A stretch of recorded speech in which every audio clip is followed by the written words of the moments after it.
Religion is a question of deep faith. But for myself personally, it's more like a question related to philosophy.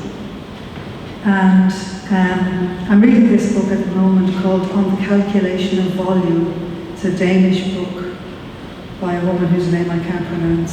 Solveig Bale, is my guess.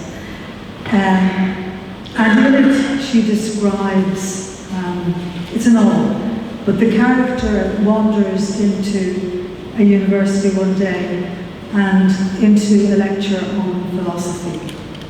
And it really struck me as quite interesting, so I'd like to share an abridged version with you.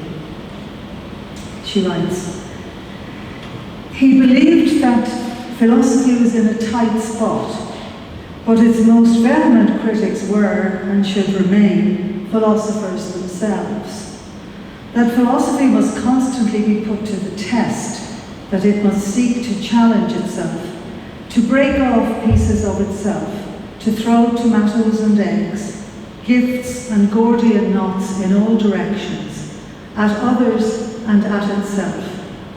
That was its ability, to turn against itself, make a mockery of itself, be its own target." The philosopher talked about sociologists and economists, about the natural sciences, religions and cosmologies, the entire dance through history, and all the while philosophy was busy cutting off slices of itself and tossing them to the nearest branch of science, sometimes in random directions, to the people, the rulers, the arts, and each time it would lose something, and each time it would grow back. At least he thought it would. That's what it usually did. There was nothing wrong with that, making repairs and giving everything away, as long as philosophy kept philosophizing, as long as it was prepared to attack itself when it was wrong, when it missed the mark, or fed monsters that should never have been fed. The problem, he argued, arose when philosophy sought to itself become a branch of science, when philosophers rushed forward to reap benefits for themselves, something to eat, a tool, a weapon, or just some affection, instead of patiently waiting for what philosophy had lost to regrow.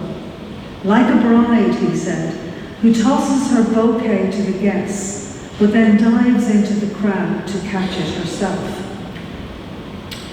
If philosophy continually ran off to engage with whichever science or whichever person it had most recently fed, challenged, or stitched up, he said, it would leave behind an empty space no one else could fill.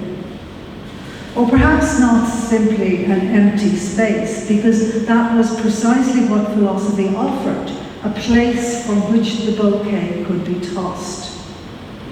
If philosophy chased after the bouquet, it risked creating a void, a vacuum almost, sucking everything into a kind of melting pot in which everything was blended together until all meaning was lost.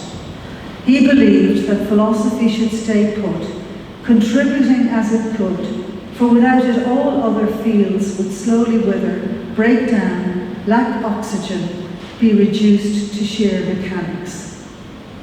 Philosophy must persist in this way, forever self-critical and dissatisfied with its own abilities, perpetually clumsy and awkward, busy tying Gordian knots no one could undo, solving problems no one saw as problems, combing through the tangled hair of human thought to set it free once more, attacking oversimplification and simplifying the attackable.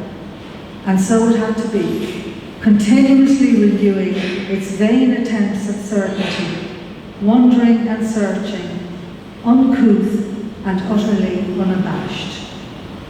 The quite challenging words of Solveig Bale.